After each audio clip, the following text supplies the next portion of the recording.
Holy moly, you guys, you know what you can win?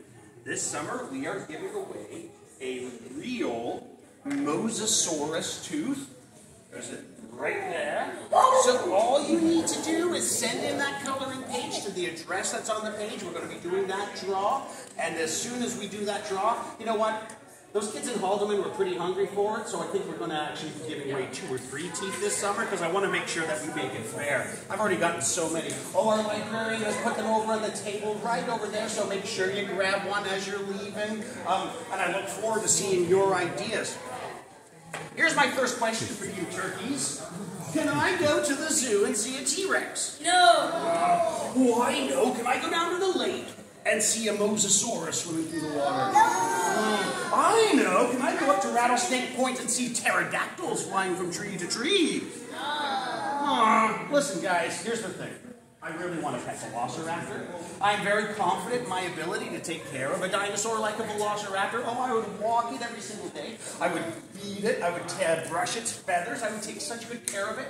Why, oh, why can I not have a pet dinosaur? Does anybody have any ideas? What do you think, my friend? Why can't I? Extinct 65 million years ago. Because they stunk. 65. Wait, did you say stink or extinct? Extinct. Extinct. And how long ago, my friend? 65 million years ago. Wonderful. They went extinct 65 million years ago. Why? What happened to dinosaurs, my friend? Some scientists think there was a meteor crash. Oh, a meteor crash. Have you heard about this? Do you have a different idea, my friend? What happened to dinosaurs? Sometimes they die. So I think that meteor probably had something to do with it. What do you think? Here's what we're going to do. We're going to do a little bit of time traveling. Gas prices being what they are, I left my time machine back in St. Catharines. I cannot afford to run a time machine in this economy, so I'm going to depend on you guys to use the power of your imagination, to imagine what it would have been like here in Burlington 65 million years ago. Think really, really hard. Think. What's it like? Well, number one, there's no library. There's no roads, there's no cars, there's no pizza, there's no Minecraft, there's no Roblox. There's nothing to do but enjoy nature. There's trees and forests and clean water and fresh air and dinosaurs. Did you know what dinosaurs lived on Canada on that last day? In my imagination, if I looked over there, I could see T-Rex, 2 big T-Rexes. They're laying in the sun, having a snooze. Big fat belly. I think they just had a very successful hunt. Over here I can see horned dinosaurs. What do we call those horned dinosaurs, my friend? Wonderful. They have spikes on the opposite end, don't they? Did you know just last week they discovered a new cousin of Triceratops? They found 3 new dinosaurs this summer already. Have you guys been keeping up with it? This one new one is called Burlington, which means... From Jurassic World, it's a Stegosaurus with spikes. Yeah, those hybrids, right? It's got Stegosaurus spikes and the Triceratops head. This is a new dinosaur, though, called Forkiceratops, and its name literally means fork face. I don't make up these dinosaur names, man. So they're crashing their horns against each other. What they're trying to do is they're trying to figure out who the largest leader of the group is. Their heads are bright colors behind them. Over here, I can hear a sound. Listen. Honk. Did you hear that? No, it wasn't me. Imaginations, remember. Honk. What was that noise? Does anybody know? What honks? What dinosaur honks? Do you think you know, my friend?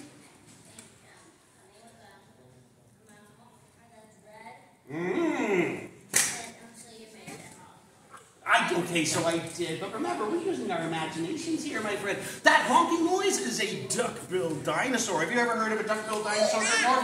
What? Yeah, okay, so some people are kind of looking at me like I'm crazy. If you're picturing a big giant duck walking around going quack, quack, quack, that's just a very big duck. Big ducks are different from duck-billed dinosaurs. Here's a duck-billed dinosaur right here. This is a duck-billed dinosaur from Alberta. This duck-billed dinosaur's name is Corythosaurus. Here's what's awesome about duck-billed dinosaurs. They do have ducky mouths, but this isn't where the sound comes from.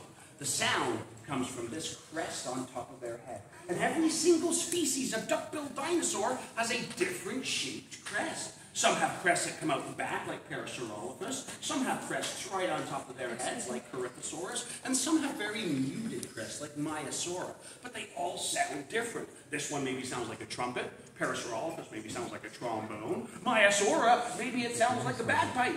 We don't know for sure. But having those different sounds was really good for an animal that lives in giant communities. Now this is the skull. And when we're being paleontologists or dinosaur detectives, we need to have a good close look at the evidence we can find. What's that hole for right there? Any ideas? It's the eye. That's the eye. Wonderful. Now, I can see on this dinosaur that it has square, flat teeth. If I'm a dinosaur and my teeth are square and flat for chewing, what do I eat? Plants or meat, my friend? Wonderful! This guy is like a big, giant, Cretaceous cow, walking around all day, chewing plants and eating plants just like that. Duck-billed dinosaurs are fantastic because duck-billed dinosaurs lived in the same time and the same place as T-Rex, and they would have been a major prey animal for those incredible hunters. And like I said, T-Rex is my favorite dinosaur, so you will notice that I lean towards T-Rexes. I just love them so much. Somewhere behind me in my imagination would be raptors. I've seen Jurassic Park often enough to know you kind of stay away from where the raptors are, but I don't want to look at dinosaurs. I want to look up into the sky. If we look up into the sky, above the clouds, above the pterodactyls, what we will see is what my friend here mentioned, a meteor or an asteroid. It's a big, giant mountain of space junk that's made out of rock and iron and dust and ice, and it smashes right into planet Earth. Now, here's something that we've just recently realized. If that asteroid was an hour later, if that asteroid was an hour sooner, that asteroid likely would have landed out in the middle of the ocean, and dinosaurs probably would have survived that impact. Instead, where it landed was very, very bad for dinosaurs. It landed right on Sunny Beach in the Gulf of Mexico. All of the sand underneath starts flying up into the sky, and a lot of it stays up there, little granules in the sky.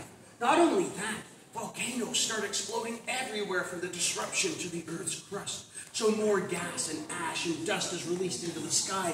At the middle of the day, it looks like the middle of the night. It starts to get cold, it starts to get chilly, and plants start to die. Does a triceratops require an awful lot of plants to eat every single day? Yeah. It's a very big, very hungry dinosaur that's perfectly adapted to the way planet Earth was. Does a T-Rex need an awful lot of meat to eat every single day? Yes. It's a very big, perfectly adapted for living on planet Earth the way it was. So when dinosaurs ran out of food, when their food chain collapsed, dinosaurs couldn't change fast enough to keep up with it. So dinosaurs went extinct. But did they all go extinct? Technically, we still have dinosaurs. They're a little bit different. Over time, during the Jurassic time period, things started to change a little bit. They got smaller. Some kind did. They got a little bit lighter. Do you need a Kleenex, my friend? Now, we've got a young man with a bloody nose. There you go, my friend. The bathroom is over there if you need to use it. Just straight over towards the back of the library. Come back soon, my friend. Get the attention of the raptors with the bloody nose. That's where I sit to them. I'm only joking. Nobody gets bit at my shows. So what happens is dinosaurs change. Here's a sound of a modern dinosaur. Are you ready for it? Don't get scared.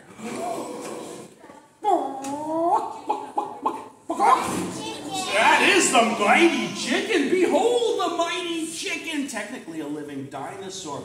Dinosaurs like T-Rexes and raptors and allosaurs are called theropods. Theropods have 2 legs and 3 toes, and during the Jurassic time period, a family of theropods started to change. Got smaller, got lighter, got feathers. So birds are considered to be the ancestors of dinosaurs. By studying chickens and turkeys, we can learn about how T-Rex can breathe. By studying the hunting techniques of owls, eagles, and hawks, what we consider to be modern raptors, we can learn about how ancient raptors like Velociraptor use their talons to hunt. But, my friends, what is cooler, a T-Rex or a chicken? Thank you! My son doesn't like dinosaurs, and he always goes towards the chicken side. He loves chicken nuggets. T-Rexes are way cooler, but in order to learn about an extinct dinosaur, what do I need to find?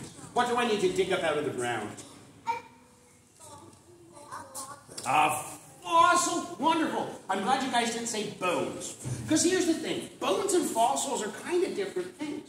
When we see a fossil, it's no longer really a bone. It's undergone a process called fossilization, which is very convenient. Everything that is biological is being stripped away and replaced with the minerals of the rock surrounding it. So what we're seeing when we find a fossil isn't the bone, it's nature's memory of that bone. It's nature's memory of that animal. When I find a fossil, does it come with a label telling me what it is?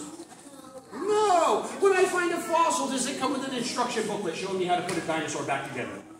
Not unless you get it at IKEA, my friends. Here's what we have to do. When we find a fossil, we need to be dinosaur detectives. We need to use our eyes to make an observation, and we kind of need to start making guesses. That's what we're going to do right now. I'm going to show you a bunch of different fossils. I want to see if you can help me figure out what those fossils are. By the way, if you think you know what the fossils are, I like it if you can kind of put your hand up like a T-Rex. Does a T-Rex have a big head or a small head? Oh, gigantic. Does a T-Rex have long and powerful legs or short and stumpy legs? Long and powerful. Does a T-Rex have a fuzzy bunny tail or a long and heavy tail? Long and heavy. Does a T-Rex have long arms for reaching and grabbing or super weird little tiny arms like this? Yeah. They love making fun of T-Rex arms. Did you know if you were a T-Rex, this is as big as your arms would be? So if you were a T-Rex, you couldn't touch your nose. If you were a T-Rex, you couldn't get things out of your pocket. If you were a T-Rex, you couldn't tie your shoes or even clap your hands. But you know what? We really should stop making fun of T-Rex arms. T-Rex arms are very, very strong. A T-Rex could pick up a piano using just one hand. Can't play it very well, he only has 2 fingers. But he can pick it up for you. If you have an answer to my questions, I kind of like it if you can put your hands up like a T-Rex. Let me see those T-Rex fingers. Oh, that's not going to work. Let's put them up at human length so I can actually see your hands. That's way I didn't even see you over there, my friend. Put your hands down. Here's our first fossil. Let's see if anybody can guess what this is. This fossil comes from South America. This fossil is about 70 to 68 million years old. What's that fossil? Does anybody think they know? Put up your hands if you think you know. Like a T-Rex, please. Ooh, my friend at the back. What do you think this could be? What is it? Nice and loud. Do you think you know? Oh, did you say horn? Is that what you said? No? Do you think you know? It's okay. How about you, my friend? What is it? Not a nail, but that's a super duper guess. Here's the thing when it comes to dinosaur fossils, there's not really a wrong answer. You make guesses a lot of the time. What is it? A tooth. Awesome. This dinosaur's tooth belongs to a massive meat eater from South America. This massive meat eater is called Giganotosaurus. Have you heard of Giganotosaurus? Oh my goodness. Some people might pronounce it Giganotosaurus. That's okay. Here's the thing about this dinosaur. It is huge. It's almost the size of a T-Rex. It has remarkably sharp teeth. If I have sharp teeth, am I eating plants or am I eating meat? Meat. If I have sharp teeth, I can't chew with those teeth. You know what I use those teeth for? Catching something that runs away from me. Do carrots run away from you? No, they're so easy to catch. You just grab them by the green bit and eat the orange bit. You should probably ask the parent first. They know, wash it. This tooth belongs to that giant meat eater, and this giant tooth was used for catching things like long-necked dinosaurs down in South America. Teeth seem pretty easy. We'll move on to something else. Ooh, this belongs to the longest meat-eating dinosaur that we've ever found. What's this fossil, my friend? A claw. Excellent. It's a dinosaur claw. That was so It was pretty easy. You know what? This is what you learn on your first day of paleontology school. If it's shaped like the letter C, it's probably a claw. And this absolutely is a claw. This claw is very special. And here's the thing to remember about dinosaur claws. When we find the claw or a horn or a spike from a dinosaur, that is just the bone that would grow the claw. This claw would have been coated in keratin, which would have made it longer and sharper. Keratin is what makes up your fingernails, it's what makes up your hair. Keratin will not turn into a fossil, it just disappears. So in real life, this claw would have been longer and super duper sharp at the end. This claw belongs to Spinosaurus. Yeah, good, right? Spinosaurus is so different than all of our other meat-eating dinosaurs. We didn't really know much about Spinosaurus until the last couple of decades, because all of the fossil was destroyed during World War II. It wasn't until 2012 that we found a mostly complete Spinosaurus, and when we found the fossil, it looked way different than we thought. Spinosaurus isn't the kind of dinosaur that gets out of the water and chases other dinosaurs like Triceratops or plant eaters. Spinosaurus stays in the water. Spinosaurus can swim. Spinosaurus can use its fish-hook claws to catch onto fish. Spinosaurus is an aquatic hunter.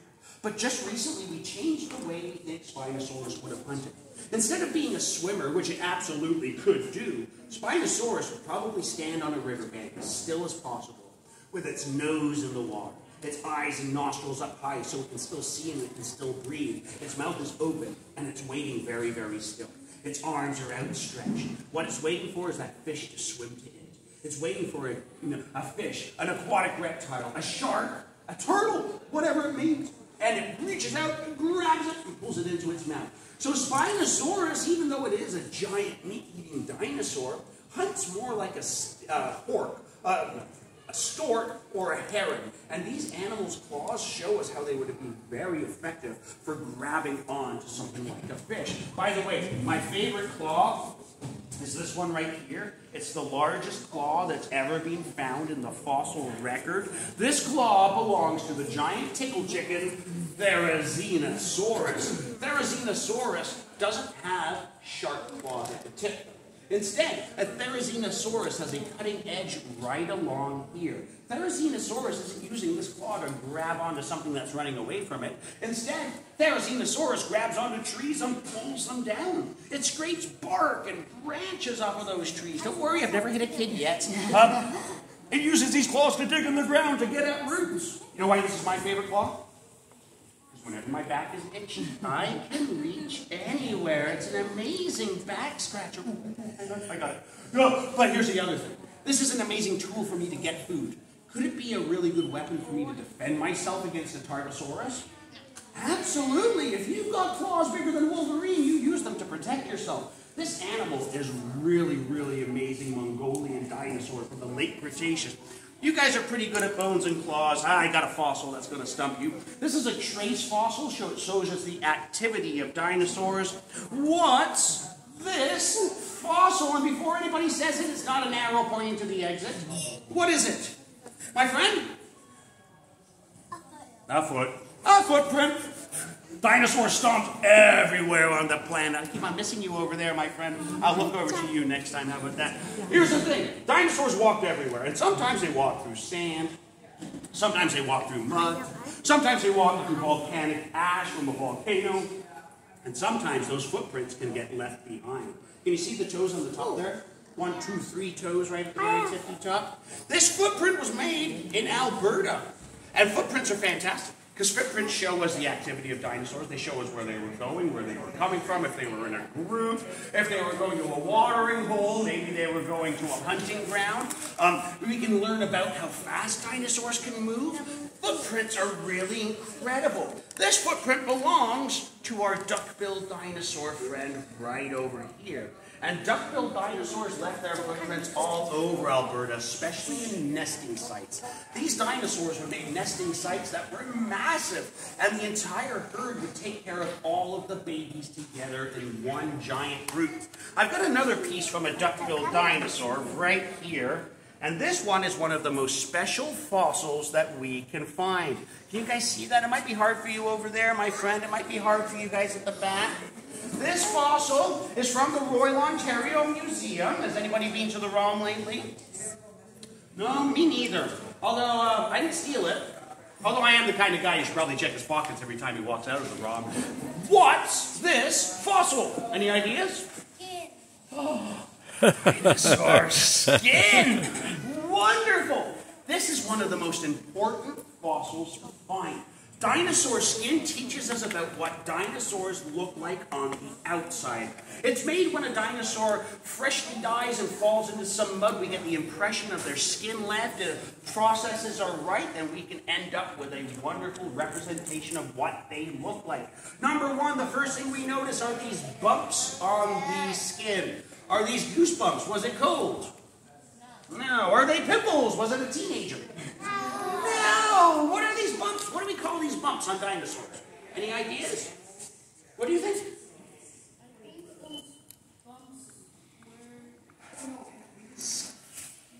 Scales. Wonderful, my friend. Here's the thing. Dinosaur scales. This is where people get confused. Whenever we see scales, one of the first things we think about are reptiles, right? Crocodiles, snakes, lizards. Are dinosaurs lizards? Not really. Humans like to put things in nice little tidy boxes. And dinosaurs, when we first discovered them, we thought, wow, these are gigantic lizards. Let's put them in that box.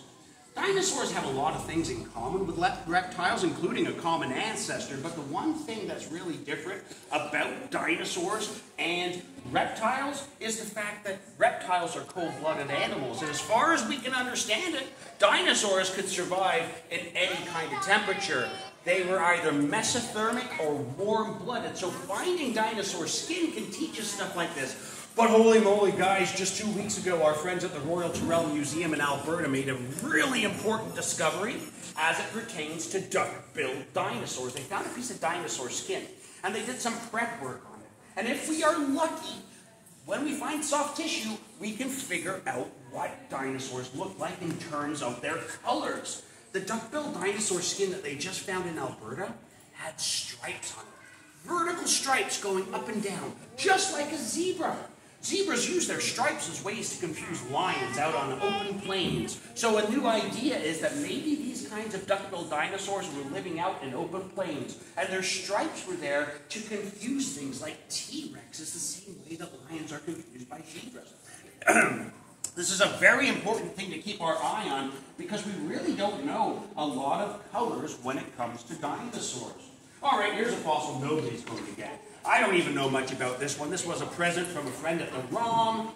What could this strange-looking fossil possibly be? Any ideas? What do you think you know what it is? You know what, my friend? We're going to get a chance to ask all of the questions in our last little bit. Is that okay? Yeah. What do you think it is? Coral? Oh, good guess. Not dinosaur, not coral, although, you know, in Ontario, that's one of the main fossils we can find is corals from the Paleozoic time period. Oh, what could it be? I'm sorry, poo? Oh, yes, it Do I look like the kind of guy to come to the library and hold poo over your head? 100%. Good job, my friends. This is dinosaur poo. Finding dinosaur poo is a fun fossil to find. I mean, come on. It's poo, right? Fossilized poo is called coprolite. But here's the problem. This was given to me as a present. Great gift, right? So I don't know anything about it. Two very important clues are missing. I don't know how old it is, and I don't know where it was collected. Because of that, I will never know whose poop that is. But don't worry, I brought more poop with me, and this one's a little bit more fun because it looks like a meatball. Good, right? Yeah. Oh, by the way, I should also mention, listen to the sound this fossil makes when I hit it on the table very lightly. It's rock hard. So it shows us what fossilization actually means. Things are turning to rock. This one, though, I have a lot of information about it. Number one, I know where it came from. It came from America, in a state called Utah. So if I know that, then I have to start looking at all the dinosaurs that lived in Utah and start making guesses as to who this belonged to. But there's a little bit more information that I have. I know how old it is. It's 100 million years old, which puts it right at the beginning, near the beginning of the Cretaceous time period. So I need to have a think about all the dinosaurs from the Cretaceous time period that lived in Utah and start to make guesses. But there's more things I can do. I can get a friend who has a rock saw. I can get a friend who has a rock polisher. I can get a friend who has an electron microscope, and what we can do is we can cut it open, and we can check out as what's going on inside. Can you see that big cluster of crystals in the middle?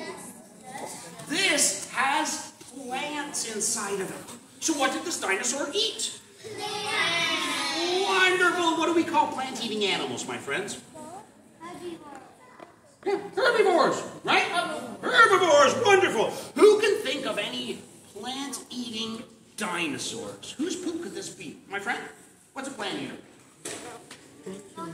Oh, a long neck. Good thinking. Possibly a long neck. What's a plant eater, friend? Triceratops. Wonderful. A trike, my friend. Stegosaurus. I love Stegosaurus. I got Stegosaurus on my new shirt. Stegosaurus is a fantastic animal that we've never seen anything like it on planet Earth again, and a fantastic plant eater, my friend. Also, Brachiosaurus. Brachiosaurus, right on my tummy. Good thinking, my friend. Did you have another one? What's another plant eater? I'm sorry? Torosaurus. Very good. His head is even almost